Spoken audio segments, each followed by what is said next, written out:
I discovered my husband was having an affair with his own sister.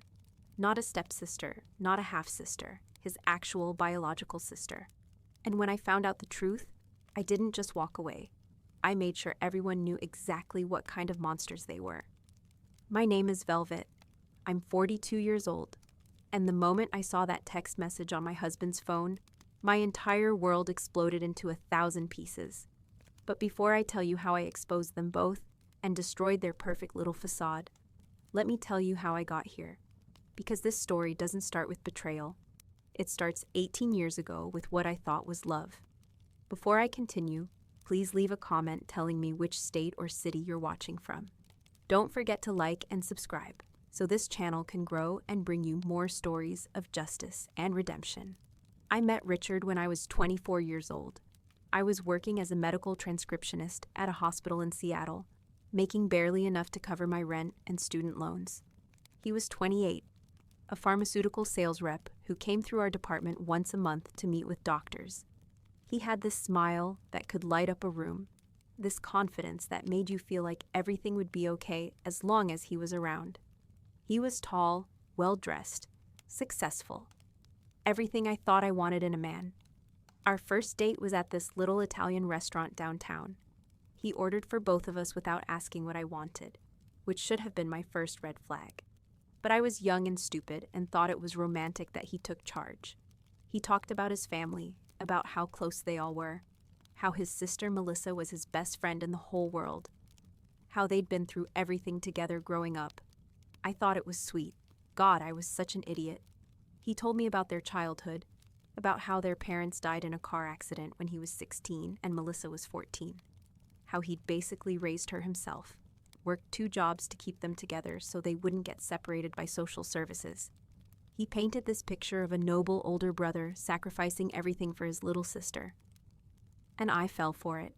I fell for all of it. We dated for 2 years before he proposed. During that time, I met Melissa exactly 3 times. 3 times in 2 years. Every time I suggested we all have dinner together, every time I mentioned maybe getting to know his sister better, Richard had an excuse. She's busy with school. She's working late. She's traveling. She's not feeling well. He always had a reason why we couldn't spend time with her. The 3 times I did meet her, she was cold. Not openly hostile, just distant. Like she was tolerating my presence, but counting the minutes until I left. She'd look at Richard with these intense eyes, and he'd look back at her with this expression I couldn't quite read.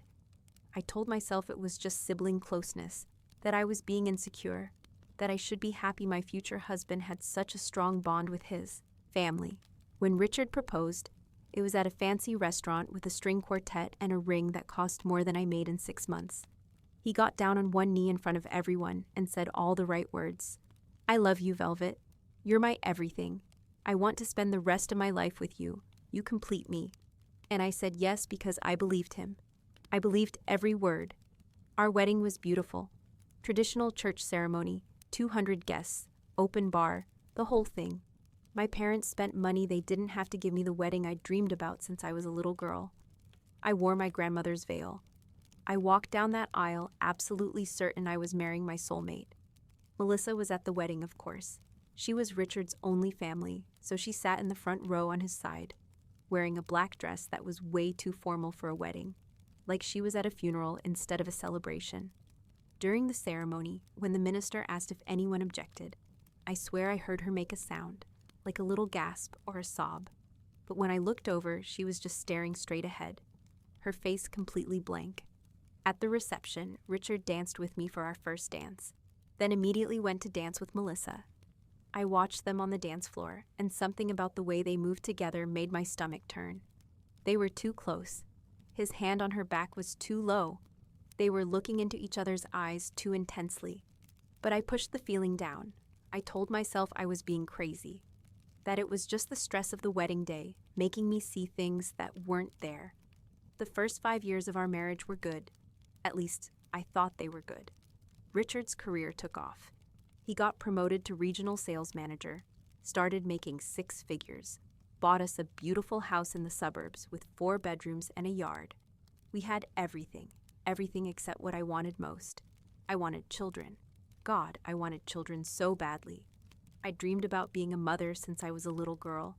I had names picked out, Thomas for a boy, Emma for a girl. I'd planned their birthday parties in my head. Imagine teaching them to read, taking them to the park, watching them grow up. But Richard always had a reason to wait. Not yet, baby. We need to get more financially stable first. Let's wait until I get the next promotion. Let's enjoy being just us for a little while longer. Maybe next year, always next year. After 5 years of waiting, of hoping, of having that conversation over and over again, I finally put my foot down. I said, Richard, I'm 29 years old. If we're going to have children, we need to start now. I'm not getting any younger. He looked at me with this cold expression I'd never seen before and said, maybe I don't want children, Velvet. Maybe I like our life the way it is. Did you ever think about that? It felt like he'd punched me in the chest. We'd talked about having kids before we got married. He told me he wanted a big family, 3 or 4 kids running around. And now he was saying he didn't want them at all? When I reminded him of those conversations, he said, people change. You can't hold me to things I said years ago. We fought about it for months. I cried. I begged. I tried to make him understand how much this meant to me. And finally, he agreed. He said, fine.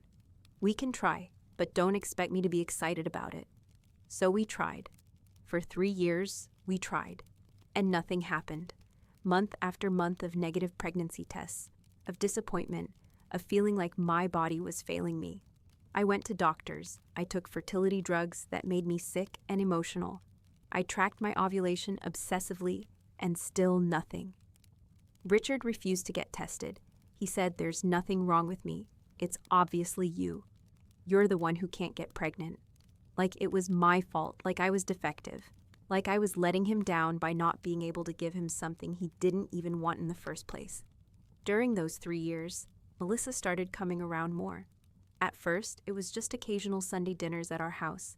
She'd show up with a bottle of wine, and she and Richard would sit on the back porch talking for hours while I cleaned up the kitchen. When I tried to join them, the conversation would die. They'd sit there in uncomfortable silence until I got the hint and went back inside. Then it was weekly dinners, then twice a week. Then she had a key to our house and would let herself in whenever she wanted. I'd come home from work to find her in my living room, in my kitchen, sitting on my couch like she owned the place. And Richard acted like this was completely normal. She's my sister, he'd say when I complained. What do you want me to do? Tell her she can't visit her own brother? But it wasn't visiting, it was invasion. She was in my space constantly, touching things that belonged to me, rearranging furniture, bringing in her own decorations and leaving them there. One time I came home to find she'd changed all the photos on our mantle. Pictures of Richard and me from our wedding, from our honeymoon, from vacations we'd taken together, all replaced with pictures of Richard and Melissa, just the two of them, like I didn't exist. When I confronted Richard about it, he said, "Don't be so insecure, Velvet. They're just photos. You're making a big deal out of nothing." I started to feel like I was going crazy, like I was overreacting to everything, like I was the problem. Richard made me feel that way constantly. Gaslighting, they call it now. Making you question your own reality, your own instincts, your own sanity. Melissa would say things, little cutting comments that seemed innocent on the surface but felt like tiny knives. "Oh, Velvet, you look tired. Are you not sleeping well? Maybe you should try harder to take care of yourself." Or, Richard was just telling me about his ex-girlfriend Sarah. "She sounds amazing. I would have loved to meet her." And Richard would laugh. He'd actually laugh at these comments, like they were funny instead of cruel. And when I got upset, he'd say, "Jesus, Velvet, learn to take a joke. You're so sensitive." I started keeping track. I know that sounds paranoid, but I kept a journal of every strange thing that happened, every weird comment, every time I felt like something was off. I documented dates and times when Melissa was at our house. I wrote down conversations I overheard, looks they exchanged, moments that made my skin crawl. Looking back at that journal now, I can see I knew something was wrong for years. I just didn't want to believe it. I didn't want to accept what my gut was screaming at me. 8 months ago, Richard started staying late at work more often, 2, 3, sometimes 4 nights a week. He'd come home after 10 p.m. smelling like perfume and wine. When I asked him about it, he'd say, "Client dinners. You know how this business works. I have to schmooze people if I want to keep my numbers up." But his phone was glued to his hand constantly. He'd take it into the bathroom when he showered. He'd sleep with it under his pillow. He changed his passcode and wouldn't tell me the new one. When I asked why, he said, "Everyone deserves some privacy, Velvet. Stop being so controlling." Controlling. I was controlling for wanting to know why my husband was suddenly so secretive with his phone. I was controlling for wondering why he came home smelling like women's perfume multiple times a week. I was controlling for having basic expectations of transparency in my marriage. The sex stopped completely. We went from maybe once a month to nothing at all. When I tried to initiate, he'd push me away and say he was tired or stressed or not in the mood. One night, I put on lingerie I'd bought specifically to try to reconnect with him, and he looked at me with disgust and said, "Really, Velvet? You think that's going to work? I'm exhausted. Can you just leave me alone?" I cried myself to sleep that night, lying next to my husband in the bed we'd shared for 13 years, feeling more alone than I'd ever felt in my entire life. My friend Jessica told me I needed to face reality. She said, "Velvet, I love you, but you need to wake up. He's obviously having an affair. You need to either confront him or hire a private investigator or do something, because this is not normal." But I couldn't accept it. I couldn't accept that my husband, the man I'd devoted my entire adult life to, would do that to me. So I made excuses. He's stressed with work. He's going through something. We just need to reconnect. We need to go to counseling. I can fix this. I suggested marriage counseling at least a dozen times. Every single time, Richard shot me down. "We don't need counseling. You need to stop being paranoid and dramatic. There's nothing wrong with our marriage except you constantly nagging and accusing me of things I'm not doing." Then came the night everything changed. It was a Thursday evening. 6 months ago, Richard had texted me that he had a late client dinner and wouldn't be home until after 11. I was used to this by now, so I made myself dinner, watched TV, tried not to think about where he really was or who he was really with. Around 9 p.m., his phone started ringing from the bedroom. He must have forgotten it when he left for work that morning, which was unusual because he never went anywhere without his phone. I went to silence it and saw the name on the screen. Melissa. His sister was calling him. I didn't answer. I let it go to voicemail, but then she called again. And again, 7 times in a row. Something about the urgency made my heart start racing. What if something was wrong? What if there was an emergency? So I answered. I said, "Melissa, it's Velvet." Richard forgot his phone at home. "Is everything okay?" There was silence on the other end. Then I heard breathing, heavy and panicked. Then she said in this strange, broken voice, "Where is he?" I said, "He's at a client dinner. He'll be home late." She laughed. Actually laughed. A horrible, bitter sound. Then she said, "A client dinner. Is that what he told you?" My hands started shaking. I said, "What are you talking about?" She was quiet for a long moment. Then she said, "Nothing. Never mind. Just tell him to call me when he gets home." And she hung up. I stood there holding Richard's phone, my heart pounding so hard I thought it might explode out of my chest. Something was very, very wrong. I could feel it in every cell of my body. I looked down at the phone in my hand. I knew his passcode was changed, but maybe, just maybe, he'd forgotten to set up Face ID on the new phone he'd gotten last month. I held it up to the light and tried. It unlocked. My hands were shaking so badly I could barely hold the phone. I opened his messages and scrolled down to Melissa's name. What I saw made me drop the phone like it had burned me. Hundreds of messages. Hundreds. Going back months. Years. I picked the phone back up and started reading. And with every word, every sentence, every image, I felt my entire world crumbling into dust. The first message I saw was from earlier that day. From Melissa to Richard. "I miss you so much. I can't stop thinking about last night. When can I see you again?" His response. "Tonight. I told V I have a client dinner. I'll be at your place by 7. Wear that black thing I like." I scrolled up. And up and up. The messages went back 5 years. 5 years of I love you and I need you, and last night was amazing and I can't wait to be inside you again. They weren't even trying to hide it. They used each other's names. They talked about specific places they'd been together, specific things they'd done. There were photos. Oh God, there were photos. Pictures of them together in ways no brother and sister should ever be together. Naked, touching, kissing. Things I can't even bring myself to describe. I ran to the bathroom and threw up. I knelt on the cold tile, floor heaving into the toilet, my whole body shaking, tears streaming down my face. This wasn't just an affair. This was incest. My husband was sleeping with his own biological sister. And it had been going on for years. Maybe always. Maybe even before we got married. I thought about our wedding day. I thought about Melissa's face during the ceremony, that look of pain, that gasp when the minister asked if anyone objected. She wasn't objecting to me marrying her brother. She was devastated that her lover was marrying someone else.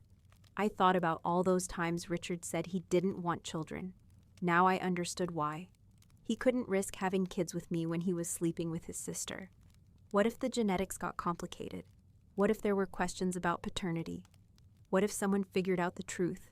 I thought about every strange comment, every cold look, every time I felt like I was intruding on something private between them.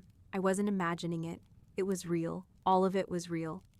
I stayed in that bathroom for over an hour, reading message after message, looking at photo after photo, watching my entire marriage reveal itself as a lie. Richard didn't love me. He'd never loved me. I was a cover, a beard, a way to make his relationship with Melissa look normal to the outside world. In one message from 3 years ago, right when I was begging him to have children with me, he wrote to Melissa, "V is driving me crazy about getting pregnant. I keep making excuses. I can't have a kid with her when the only person I want to have children with is you. Someday, when we don't have to hide anymore, we'll have our own family." I read that message 5 times, each time feeling like someone was stabbing me in the chest. He'd lied to my face for years. He'd watched me cry over negative pregnancy tests, watched me blame myself for not being able to conceive, watched me take medications that made me sick, all while secretly glad it wasn't working because he was saving himself for his sister. Around 10:30, I heard the garage door open. Richard was home. I heard him call out, "Velvet, you still up?" I was sitting on our bed with his phone in my hand. I didn't answer, just waited. He came into the bedroom and froze when he saw me. His eyes went to the phone. His face went white. "Velvet," he said slowly. "Why do you have my phone?" I held it up so he could see the screen. It was showing a photo of him and Melissa in bed together, her head on his chest, both of them smiling at the camera. I said, "How long?" He tried to grab the phone from me, but I moved back. His face changed from panic to anger. "That's my property. Give it back to me right now." "How long, Richard? How long have you been sleeping with your sister?" He stood there opening and closing his mouth like a fish. Then he said, "It's not what you think." I laughed. It was a horrible sound, almost hysterical. "Not what I think. I've read every message, Richard. I've seen every photo.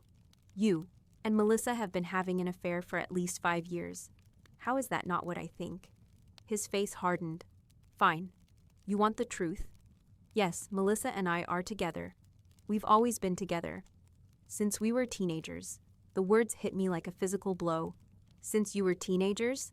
He nodded, and there was this defiant look in his eyes now, like he was daring me to judge him. "After our parents died, it was just the two of us. We only had each other. It just happened. And once it started, we couldn't stop. We didn't want to stop." "Your brother and sister," I said. "It's illegal. It's wrong. It's disgusting." "Don't you dare judge us," he snapped. "You don't understand what we've been through. You don't understand our bond. What Melissa and I have is real love. What you and I have, that was just for show. I needed to look normal. I needed a wife so people wouldn't ask questions. That's all you ever were to me, Velvet. A cover story." I felt something break inside me, something fundamental and irreparable. I said quietly, "You married me knowing you'd never love me. You wasted 13 years of my life. You let me think I was the reason we couldn't have children when really you just didn't want them with me." He shrugged. Like he actually shrugged. "I'm sorry you got hurt, but yes, That's the truth. I love Melissa. I've always loved her. And I'm not going to apologize for that. Does she feel the same way? Of course she does. Why do you think she's always been cold to you? You're the other woman, Velvet. You're the obstacle between us and the life we want together. I stood up from the bed. My legs were shaking, but I forced myself to stay standing. Get out. What? I said, get out. This is my house too, and I want you out of it right now. He laughed. This is my house. I paid for it. You're not throwing me out of my own house. Then I'll leave. I started grabbing clothes from the closet, throwing them into a suitcase. Richard watched me for a moment, then said, If you tell anyone about this, I'll destroy you. I have lawyers. I have money. You have nothing. Who's going to believe you anyway? That I've been sleeping with my sister. People will think you're crazy. I stopped packing and looked at him. Try me. I grabbed the suitcase, grabbed my purse, and walked out of that bedroom, down the stairs, out the front door. I got in my car and drove. I didn't know where I was going. I just drove. I ended up at Jessica's house. It was almost midnight, but I knocked on her door anyway. She opened it in her pajamas, took one look at my face, and pulled me inside. What happened? I told her everything, every horrible detail. She sat there with her hand over her mouth, her eyes getting wider and wider. When I finished, she said, Oh my God. Velvet, oh my God. I need to expose them, I said. I need everyone to know what they've done. Jessica nodded slowly. Okay, we can do that. But we need to be smart about it. We need proof beyond just the messages. We need everything, so we made a plan. Over the next week, I documented everything. I screenshot every message on Richard's phone before I left that night. I forwarded everything to my own email. I found old photos from years ago that now made sense in a new, horrifying context. I reached out to people who'd known Richard and Melissa as teenagers, neighbors from their old apartment building, their parents' friends. What I discovered made me sick. Multiple people confirmed that Richard and Melissa had been inappropriately close, even before their parents died. One neighbor said she used to hear them through the walls late at night, strange sounds, and she'd wondered but convinced herself she was imagining things. Their parents' friend told me that their mother had actually caught them together once, when they were 15 and 13. She'd apparently freaked out, threatened to separate them, get them therapy. 6 months later, their parents died in that car accident. The friend said she'd always wondered if it was really an accident. That made me cold all over. I didn't want to believe Richard and Melissa could have killed their own parents, but after everything else, after discovering the depth of their deception, I couldn't rule anything out. I hired a private investigator. He followed them for 2 weeks and got photos, videos, evidence of them going to hotels together, kissing in parking lots, holding hands in restaurants in other cities where they thought no one would recognize them. I collected bank statements showing Richard had been giving Melissa thousands of dollars every month. He'd bought her a car, paid her rent, funded her entire life. My money, the money from our joint accounts, had been supporting his affair with his sister for years. I consulted with a divorce attorney. She looked at everything I'd gathered and said, This is one of the most disturbing cases I've ever seen. But you have enough evidence to completely destroy him. He'll never recover from this financially or socially. I filed for divorce. I requested everything, the house, half his retirement, spousal support, everything I was legally entitled to, and I made sure the divorce papers spelled out exactly why I was leaving him. I cited adultery and included specific details about his relationship with his biological sister. Then I did something that some people might think was cruel, but I have zero regrets about. I sent copies of all the evidence, all the messages, all the photos, to every single person in Richard's life. His coworkers, his boss, his friends, his clients, everyone. I also sent it to Melissa's employer. She worked as a teacher at an elementary school. They needed to know what kind of person was around children. And I posted it online. I created a whole website dedicated to exposing them. I didn't use their last names, but I included enough details that anyone who knew them would recognize them immediately. I shared the link on every social media platform I could find. The response was immediate and nuclear. Richard got fired from his job within 48 hours. His company couldn't afford the scandal. Melissa got put on administrative leave, and 2 weeks later, she was terminated as well. No school district would ever hire her again. Richard called me screaming, "You ruined my life. You vindictive bitch. You couldn't just walk away quietly. You had to destroy everything," I said calmly. "I didn't ruin your life, Richard. You ruined it yourself when you decided to sleep with your sister and use me as a cover for 13 years. I'm just making sure everyone knows the truth about who you really are." People started reaching out to me, old friends of Richard's, people who'd known him in college, even some family members I'd never met. They all said the same thing. They'd suspected something was off between Richard and Melissa, but convinced themselves they were imagining it, that no one would actually do something like that. One of Richard's cousins told me that at a family reunion 5 years ago, she'd walked in on Richard and Melissa in a bedroom together, and they were way too close, touching each other in ways that made her uncomfortable. She'd told her mother, and her mother had said, "Don't be ridiculous. They're just close siblings." Now she felt guilty for not saying something sooner. The legal fallout was extensive. In our state, incest is a felony. I gave all my evidence to the police. They opened an investigation. Richard and Melissa both got arrested. Their mugshots were all over the local news. The headlines were brutal. Brother and sister arrested for incestuous relationship. Man uses wife as cover for affair with biological sister. It was everywhere. I testified at the preliminary hearing. I sat on that witness stand and told the truth about everything. The lies, the manipulation, the years of deception. Richard and Melissa sat there at the defense table, and they wouldn't even look at me. They stared straight ahead like I was invisible. They both took plea deals. Richard got 2 years in prison plus 5 years probation. Melissa got 18 months plus probation. They were also ordered to have no contact with each other for 10 years after their release. Part of their sentence included court-mandated therapy. The divorce was finalized while Richard was in prison. I got the house.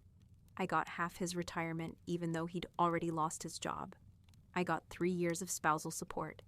His lawyer tried to fight it, argued that I'd caused him to lose his income by exposing him. But the judge said, "Your client made his own choices. He's facing the consequences of his illegal actions. Mrs. Velvet is entitled to what the law provides." I sold that house as soon as the divorce was final. I couldn't live there anymore. Couldn't sleep in that bed. Couldn't walk through those rooms without seeing their photos on the mantle. Without remembering all the times Melissa had invaded my space. I sold it and moved to a different city, somewhere with no memories, no ghosts, no reminders of the life I'd lost. I'm rebuilding. It's slow and it's hard, and some days I don't want to get out of bed. But I'm doing it.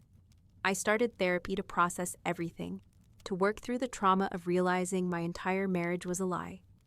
My therapist says I have PTSD, that discovering something like this is genuinely traumatic, and I need to be patient with myself as I heal.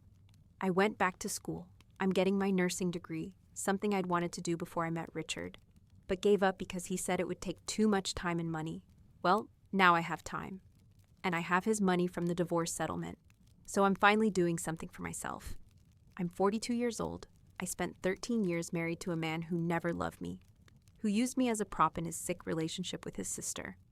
I lost my chance to have children. I lost over a decade of my life, but I survived.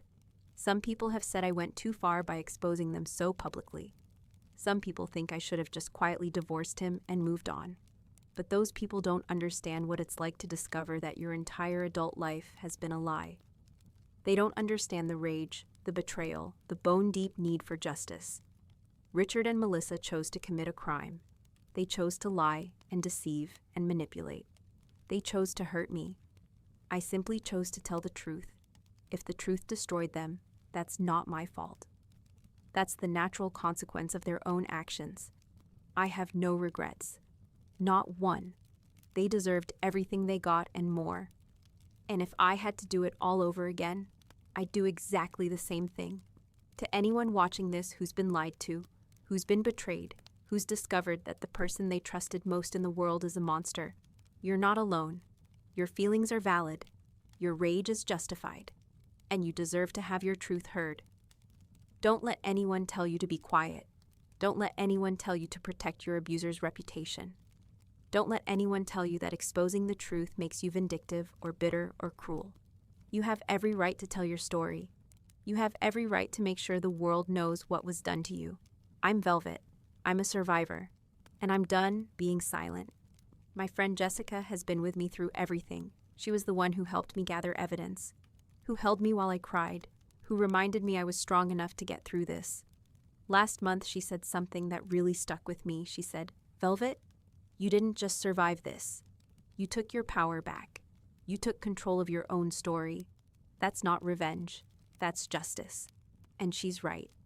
I spent 13 years letting Richard control everything, my life, my choices, my sense of self-worth. He made me feel small and stupid and worthless. He made me question my own instincts. He gaslit me into thinking I was paranoid when I was actually seeing the truth the whole time. But the moment I saw those messages, the moment I knew for certain what he'd been doing, something shifted in me. I wasn't going to let him get away with it. I wasn't going to quietly disappear while he and Melissa continued their sick relationship and moved on with their lives like I'd never existed. I wanted them to face consequences, real consequences. And they did. Richard's parents' friend, the one who told me about their mother catching them as teenagers, she reached out to me after everything became public. She said she'd been carrying guilt for years about not speaking up, about not pushing harder to get them help after their parents died. She said she'd always suspected the car accident wasn't really an accident, but had been too afraid to say anything. I asked her why she thought that.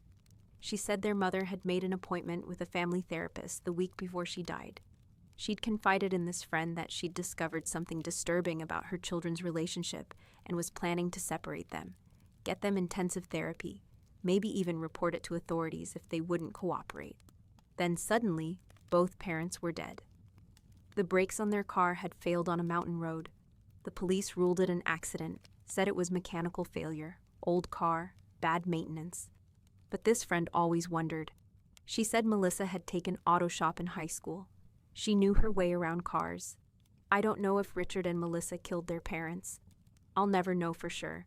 But knowing everything else they're capable of, knowing the depths of their deception and their willingness to destroy anyone who stood in their way, I wouldn't put it past them. During the divorce proceedings, Richard's lawyer tried to argue that I'd violated his privacy by going through his phone. My lawyer shut that down immediately. She said, "Your client was committing a felony. He was engaging in an illegal, incestuous relationship while deceiving my client about the nature of their marriage. He has no reasonable expectation of privacy regarding evidence of his crimes." The judge agreed. Everything I'd found on that phone was admissible in court. Every message, every photo, every piece of evidence of their relationship. Richard's lawyer tried to get it suppressed, argued it was obtained illegally, but the judge said no. Discovering evidence of a crime doesn't become illegal just because you weren't supposed to find it. Melissa tried to claim she was a victim. Her lawyer argued that Richard had groomed her, that he'd started the sexual relationship when she was only 13 and he was 15, that she'd been too young to consent, that this was abuse. But the evidence told a different story. The messages showed that Melissa was just as invested in the relationship as Richard. She was the one who pushed for them to keep hiding it. She was the one who suggested he marry someone else as a cover. She was an active, willing participant. The prosecutor wasn't buying her victim narrative, and neither was the judge. They both got convicted. They both went to prison. I visited Richard in prison once, just once. I wanted to look him in the eye and ask him one question. I wanted to know if any of it had been real, if he'd ever felt anything for me at all, if there was ever a moment in our 13-year marriage where he'd actually cared about me as a person. He looked terrible. Prison was not being kind to him. He'd lost weight. His hair was going gray. He looked older than his years. When they brought him into the visiting room and he saw me sitting there, he tried to turn around and leave, but the guard made him sit down. We sat across from each other with that thick glass between us, and I picked up the phone. He hesitated, then picked up his side. I asked him my question. Was any of it real, Richard? Did you ever love me at all? He looked at me for a long time. Then he said, "No, just no, nothing else. No apology, no explanation, no attempt to soften the blow. Just no." I said, "Then why marry me? Why waste 13 years of my life?" He said, "Because I needed to. Because society doesn't accept what Melissa and I have. We needed a cover, and you were convenient. You were plain enough that no one would question why I wasn't head over heels for you. You were sweet and trusting and easy to manipulate. You were perfect for what I needed." I hung up the phone, I stood up and walked out of that prison, and I never looked back. That was 8 months ago. I haven't thought about visiting him again. Melissa wrote me a letter from prison. I don't know how she got my address, but the letter arrived 3 months ago. I almost threw it away without reading it, but morbid curiosity got the better of me. In the letter, she tried to explain. She wrote about how lonely they were after their parents died, how they only had each other, how the physical relationship just happened and they couldn't stop it. She wrote about how much she'd hated me for taking Richard away from her, even though she knew the marriage was fake. She said she was sorry I got hurt, but she wasn't sorry for loving Richard. She ended the letter by saying, "You'll never understand what we have. You've never felt love like this. What Richard and I share is pure and real and worth any sacrifice. We'll wait out these prison sentences and the no contact order, and then we'll finally be together like we were always meant to be." I burned that letter. I burned it in my kitchen sink and watched the ashes swirl down the drain. She's delusional. They both are. They actually believe their incestuous relationship is some kind of epic romance, like they're Romeo and Juliet instead of two sick people who committed crimes against nature and against me.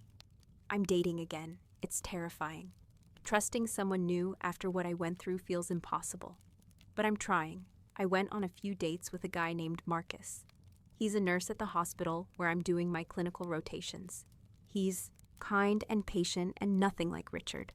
On our third date, I told him everything, the whole story. I figured he deserved to know what kind of baggage I was bringing into any potential relationship. I expected him to run. Instead, he took my hand and said, "That's horrible. I'm so sorry that happened to you. But thank you for trusting me enough to tell me. We're taking things slow, really slow.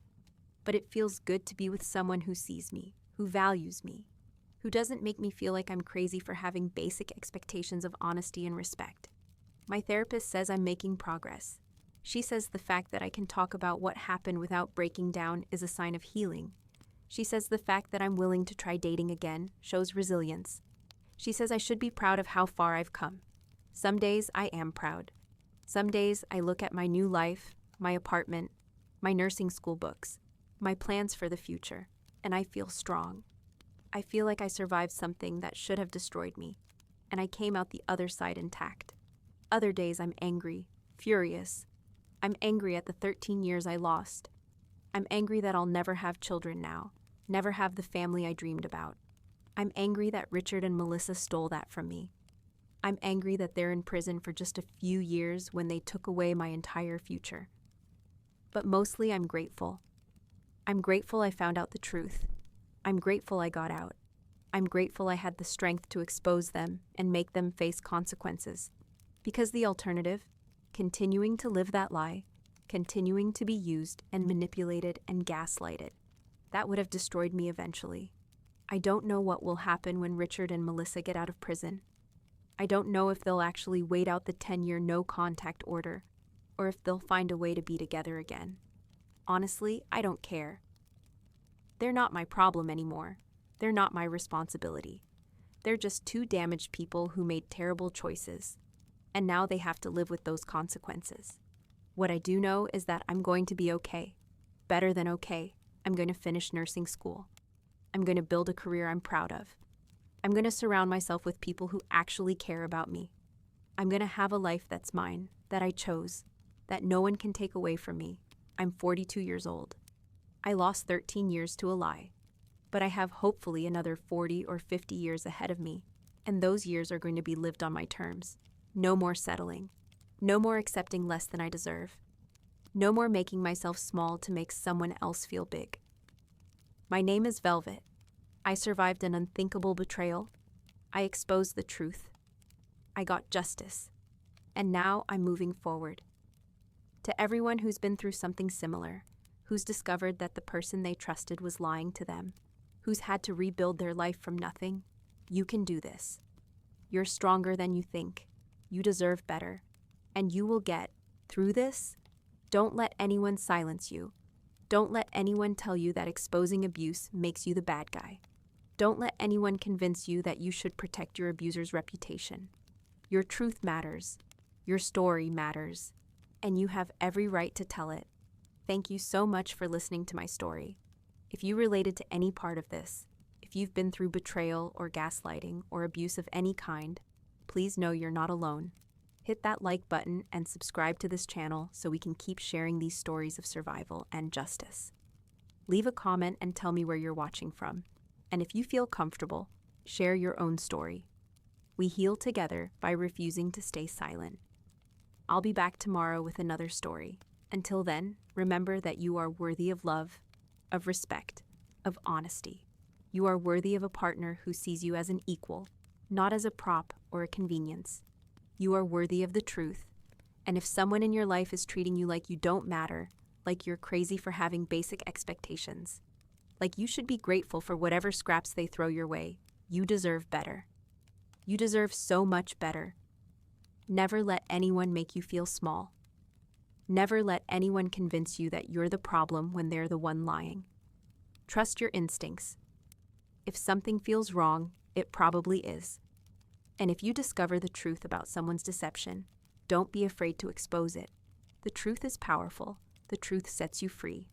I'm Velvet, and this is my story of betrayal, justice, and survival. Thank you for being here with me.